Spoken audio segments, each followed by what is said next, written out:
how's everyone doing? I'm back again with a random horror Blu-ray shelf video.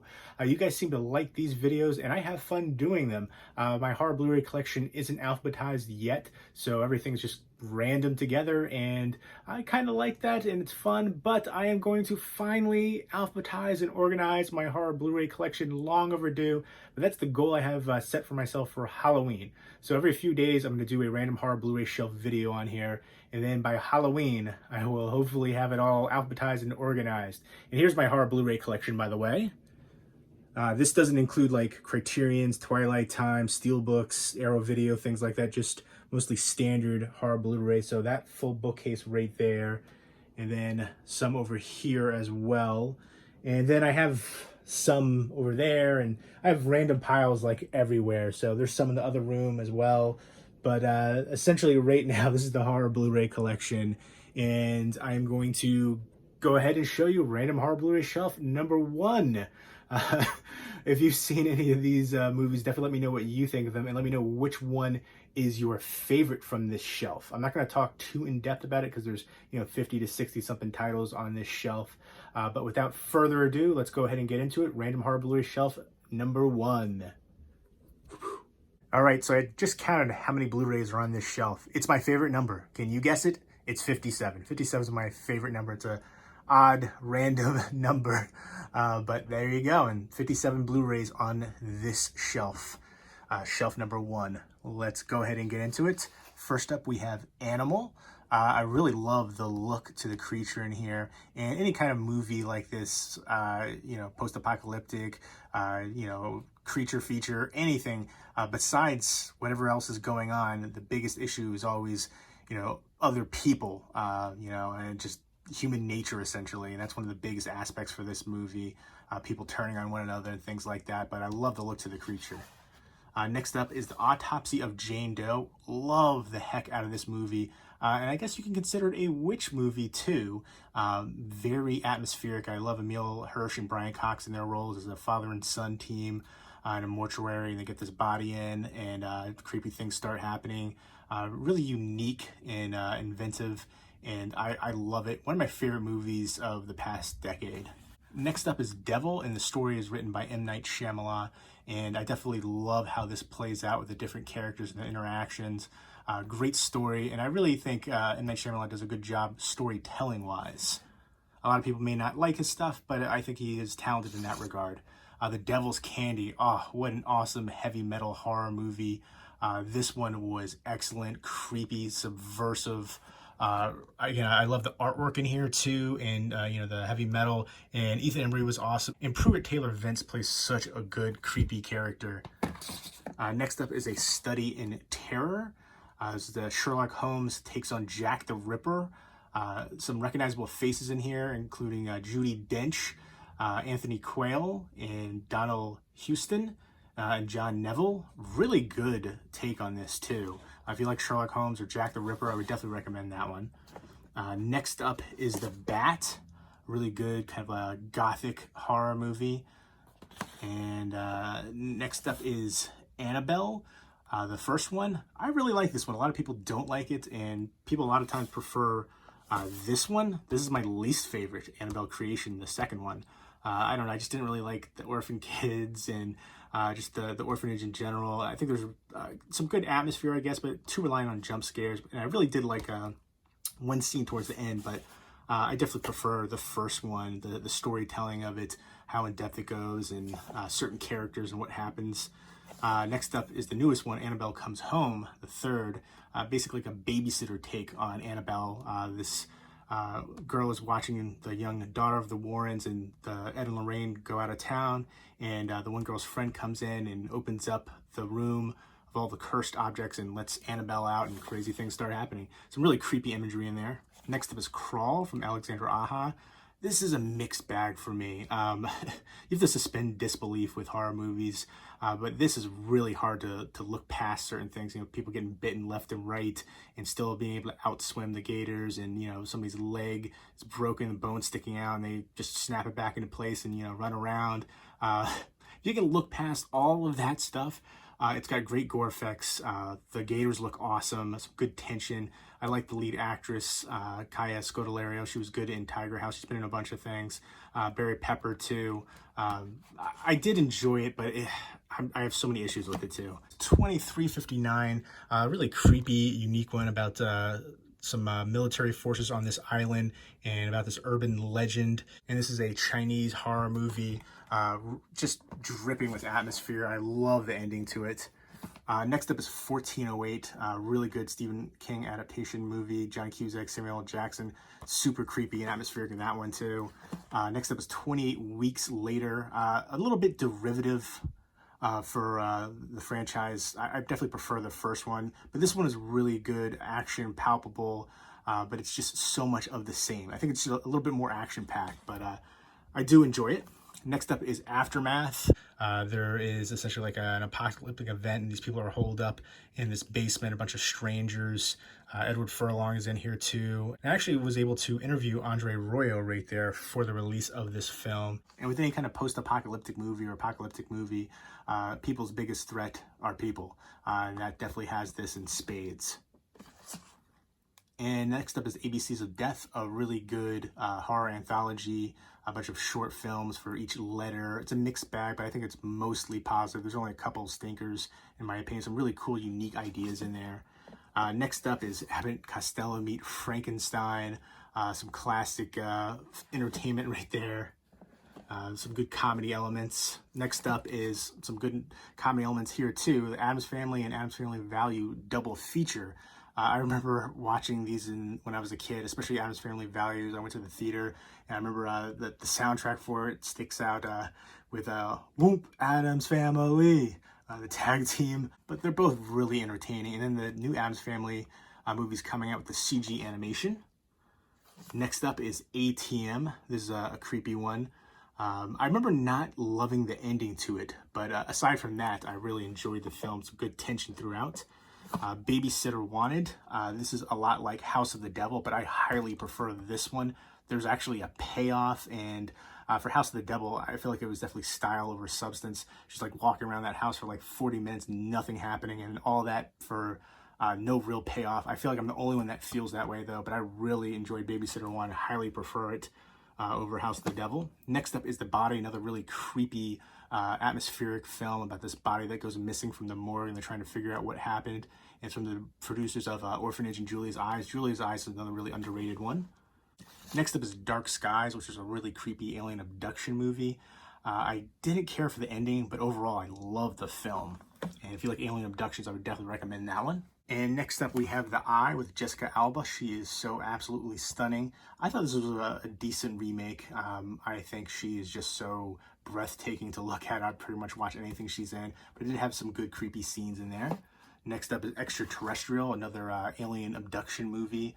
I didn't love the ending for this one either. There's a certain romance aspect to it, and I could have really done without that, but I really like the look to the aliens, very imposing, and good tension all throughout, palpable. Good effects in there too. And next up is Byzantium, a really unique vampire movie. I put off watching this for so long, but I'm glad I finally checked it out. I really enjoyed this one. It's about a mother and daughter vampire duo right there, and they're being chased by these elderly vampires, this kind of clandestine group. And I love the history and backstory, and especially how they get turned too. I thought that was really cool and unique. Next up is Tusk. I call this cinema absurd. I was able to get that signed up by Kevin Smith. Just ridiculous, and I think it's hilarious, but it's creepy and bizarre. Next up is Sleepwalkers. I was able to get this signed up by a bunch of people involved with the film. Mick Garris, John Landis, Joe Dante. And I always remember enjoying the heck out of this one with the cats. And I like the cast in here too. Brian Krause, Madchen Amick, and Alice Krieg.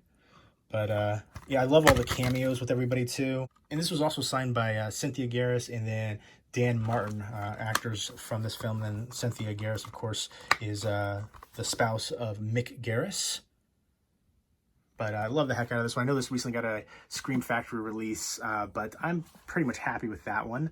I might pick it up though, because, you know, even though I have this one signed up, I do enjoy the film. So I'm curious to see what the special features are in comparison, if the transfer is anything different. A lot of times with the Scream Factory releases, the transfers aren't that different from the previous one. Sometimes they're worth it, but not always. Next up is The House on Sorority Row, one of my all-time favorite slashers. Love the heck out of this film. Just iconic and creepy, and I love that. I definitely dig the heck out of it. So happy to have that on Blu-ray. Next up is Burying the Ex, a film by Joe Dante starring Anton Yelchin and Ashley Greene and Alexandria Daddario. Really fun one. Good comedic elements throughout. And if you're a horror fan, if you're watching this, you most likely are. I would definitely recommend checking this one out for some good comedic elements too. Both of the girls are so stunning. And I'm definitely sad that Anton Yelchin passed away. He's a really good young actor. I loved him in The Green Room especially. That's one of my favorites, but he was good in there too. Next up is Afflicted. I kind of even don't want to talk too much about this one because it kind of gives it away, but it's a found footage movie, and I'm not a fan of that genre really. But this one is awesome and super underrated. I would definitely recommend checking this out and going in and knowing as less as possible, essentially, but definitely check that one out. Next up is Cutting Class. I remember Vinegar Syndrome released a bunch of these with the slipcovers. I thought most of the slipcovers were terrible.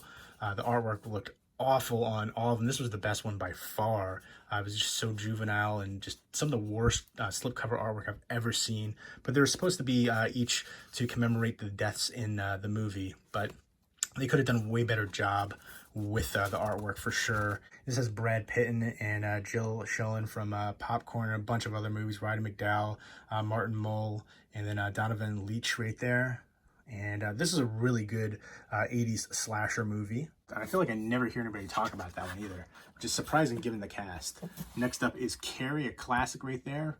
And this is the Comic-Con exclusive slipcover from 2013, The Bucket of Blood right there. And then The Babadook, Duke. And I love the slipcover right there for that. The gatefold pop-up slipcover. Really nice release from Scream Factory. Really good Australian horror movie with an allegory for postpartum depression.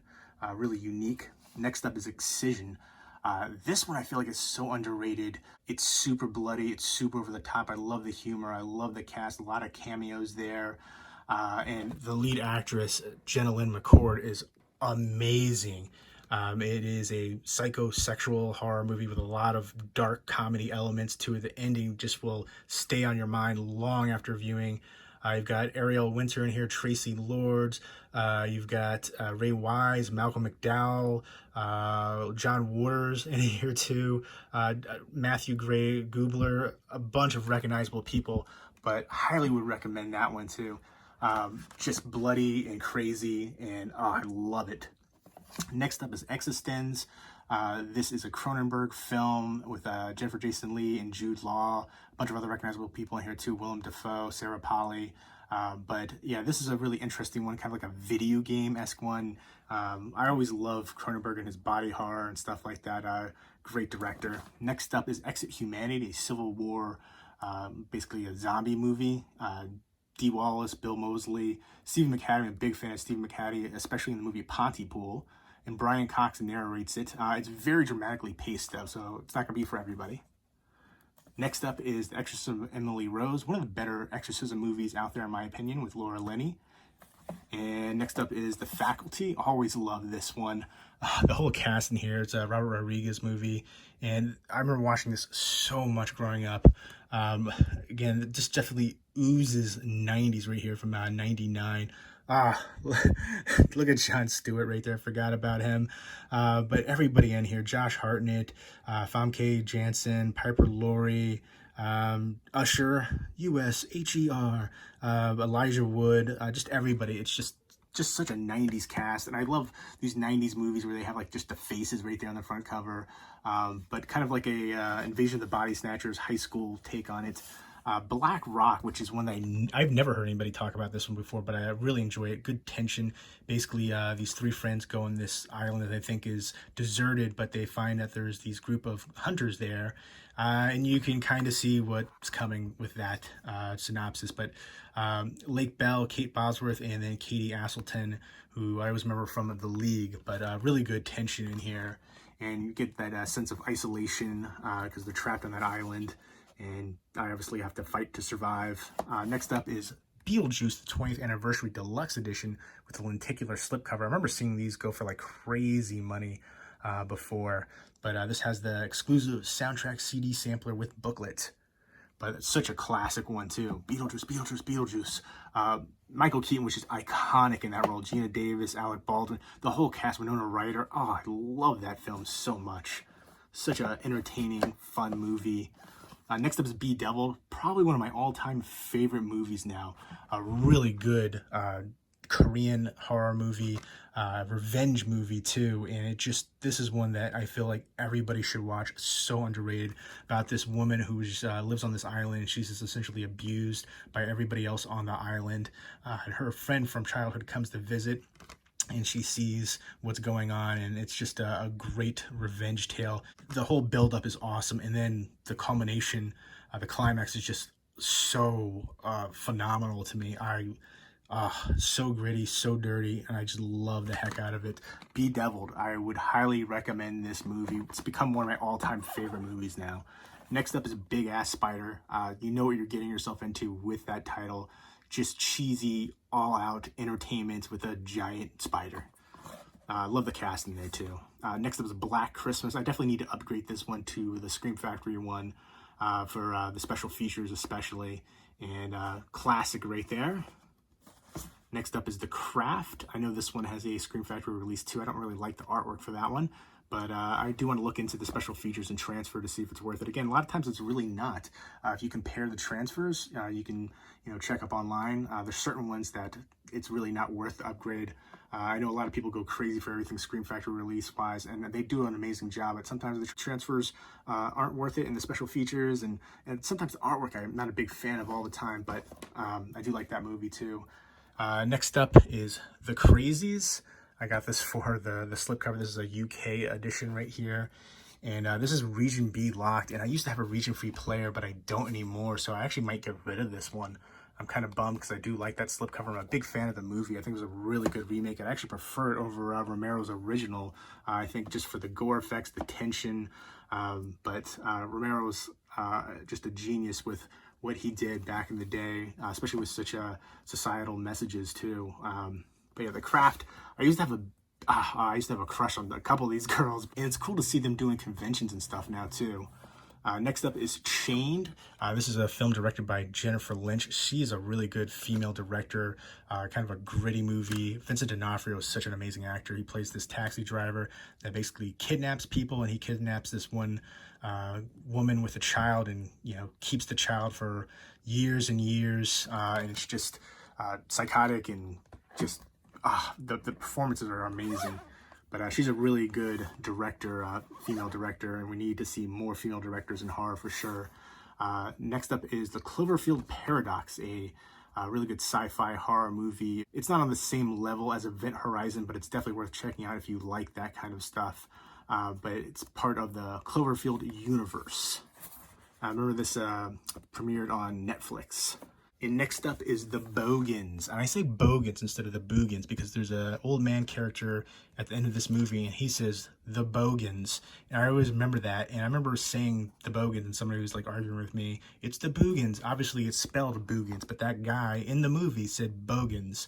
So that's what I'm going to say. It's a creature feature, and it's a lot of fun. I really like the cast interaction. That's one thing that I always remember standing out for me. Good release from Olive Films. Next up is a double feature After Dark Horror Fest, and it's Borderland and Crazy Eights. I got this for Borderland, a really good one. I love Sean Astin in here, really stands up, but you have Brian Presley and Ryder Strong too. But I wish that had a standalone release. It deserves it. And next up is Brotherhood, which borders on horror. It's really more of a thriller. It's about a fraternity and something that goes wrong during kind of like an initiation process. And it's just really dark, and I put it in the horror section because I feel like it does border on. There's certain movies like Green Room, I think it borders on horror. Next up is Case 39. I feel like this one deserves way more love.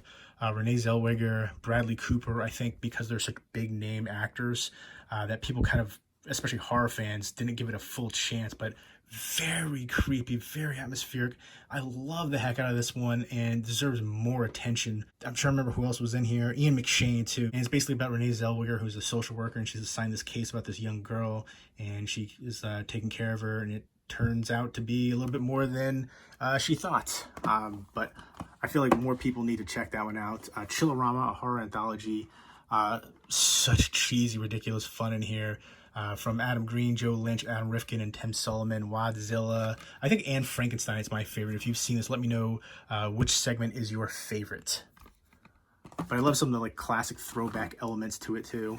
The Conjuring, the first one, I love that slipcover. This is nothing new conceptually, but it's the best of its ilk, possession, exorcism-wise. And next up, we've got Cult of Chucky, which a lot of people didn't care for, but I thought it was pretty good. I like just how sterilized it is, and the actors in general, and just kind of a different, unique take for Chucky too.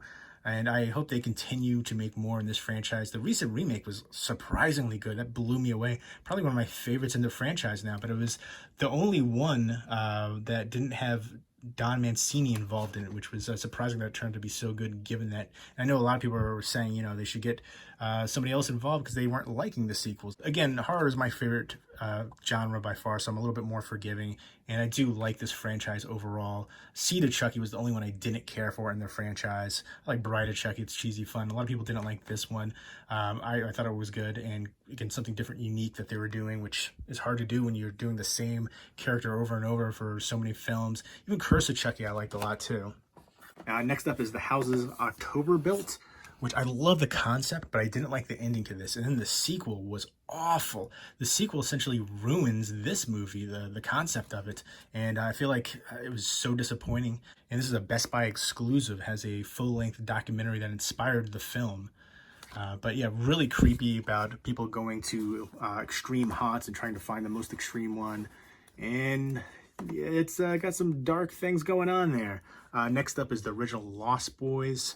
They actually sparkle if you watch this. They were before Twilight. They were the first sparkling vampires, but really good 80s horror movie, 80s vampire movie. This and Fright Night are a couple of my favorites vampire movies. Let me know what your favorite vampire movie is. I'd have to say my favorite vampire movie now, though, is 30 Days of Night. I absolutely love it. I would think Fright Night would be, I would say Fright Night would be 2, and then Lost Boys number 3. But love the heck out of this one, even though they do sparkle a bit. But from Joel Shoemaker and Richard Donner production. And I love the cast here too. The Frog Brothers, Corey Feldman, Corey Haim, Jamie Gertz, Jason Patrick, Kiefer Sutherland, Diane Weiss, a bunch of recognizable people in there. The noodles scene, so many iconic scenes in there. Next up is The Lost Boys, The Tribe, which I need to rewatch this one. I remember not being a big fan of it. And then the third one I actually got rid of. I bought all 3 on eBay a while back for really cheap. I think it was like $10 for all 3. And the third one was unwatchable to me. People were saying it was really good, better than The Tribe. I thought it was terrible. Huge disappointment.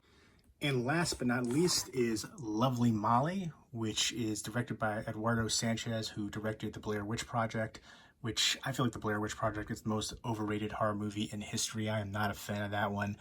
I think the big selling point was the marketing, but I feel like if you went into that movie thinking that there was a real witch living in the woods in Maryland, then if you're over the age of 5 and you think that, then I've got a bridge to sell you, I mean, it's ridiculous. I mean, that was really what people thought. Like, there was, came out when I was a little bit younger, and people were thinking, oh, there's a real witch living in the woods. But, that was the big thing, and people just loved it. But I just thought it was nothing special. It's a movie that anybody could make. You go outside in the woods with a camera and, blow some snot bubbles and cry and move some rocks around and make stick figures.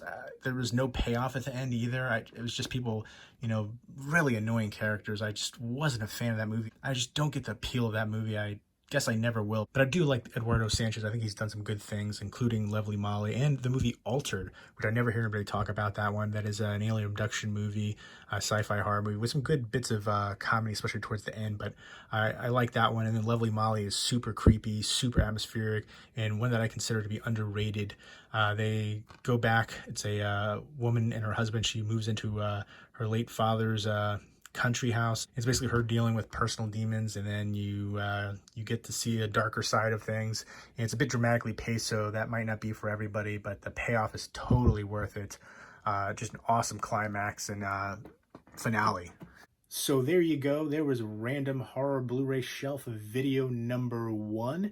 And if you've seen the movies on this shelf, definitely let me know what you think of them, and let me know which movie was your favorite from this shelf. Leave me those comments down below, and stay tuned for Random Horror Blu-ray Shelf videos number 2 through, I think, 10. So look forward to that, and hopefully the video at the end of the month where I finally alphabetize and organize it all. So thank you for your continued support on here, and I hope everybody's doing well. Take care.